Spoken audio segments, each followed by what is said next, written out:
The Sandal Seller.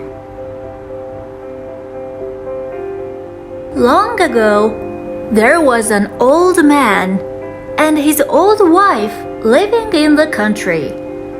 They were very honest, but very poor. One day, near the end of the year, they heard some children singing outside. This is the song the children sang.Oh, Mr. New Year, are you coming near? Why, yes, I'm just beyond the mountain here. Oh, do you bring us gifts and things so nice? Why, yes, I've mochi cakes of finest rice. It made the old man and woman feel very sad and lonely to hear the children singing about New Year's. This year, they had no money and couldn't celebrate the New Year. Oh dear, the old woman sighed. New Year's is the day after tomorrow, and we don't have any rice at all. We won't be able to make any mochi cakes. We won't even have mochi to eat on New Year's Day.And New Year's is not New Year's without mochi. The old man, too, sat sadly shaking his head. But then, all of a sudden, he got an idea. I know what to do. I'll take these sandals I made to town right away and sell them.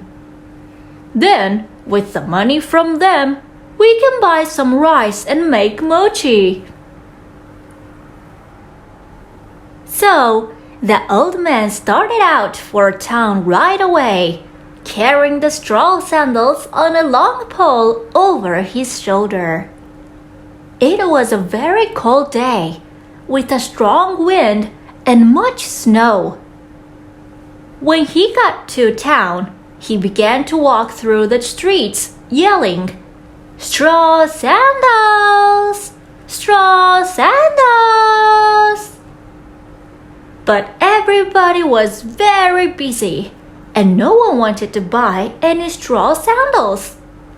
He kept walking and walking, always yelling, Straw sandals! Straw sandals!But he never sold a single pair.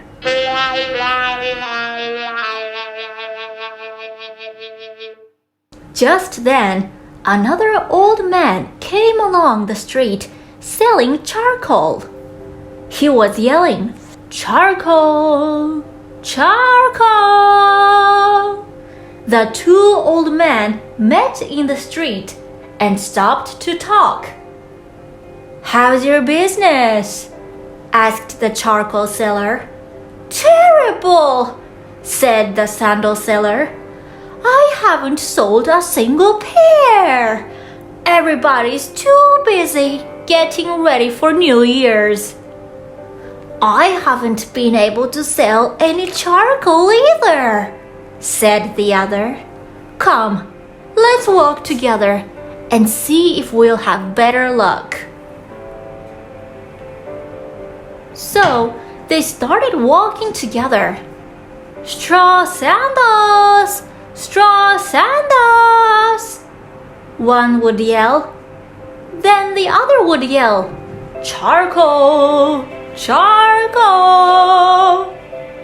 But still, they didn't sell any of the wares. It became later and later, and their voices became weaker and weaker.It was also becoming much colder and snowing harder. Finally, it was completely dark, and still they hadn't made a single sale, so they decided to stop and go home. Then the charcoal seller said, It's really too bad to take home the same things we started out with. Why don't we trade?Then you can take home my charcoal and I can take your straw sandals." "That's a good idea," said the sandal seller. So they traded, and then each of them went to his home. When the sandal seller reached home, he was very, very cold. He told the old lady the bad news, that he hadn't been able to earn a single penny. "But at least I have this charcoal," he said, "and we can get warm." So they made a charcoal fire and then sat around it warming themselves.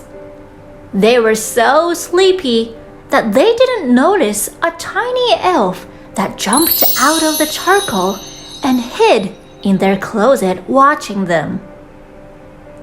The elf was scarcely an inch high, but he looked exactly like the charcoal seller the old man had met that day.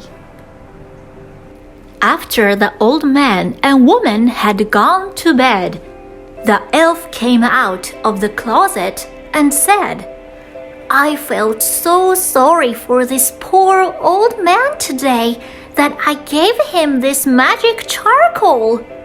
Every spark will turn into a piece of gold." Then the elf disappeared. Sure enough, next morning, when the old man and woman woke up, they found a great pile of gold beside the hearth. They were very surprised, but also very happy. They were able to buy plenty of rice and make very fine mochi for New Year's. And the old man never had to go out in the snow to sell straw sandals again. The end.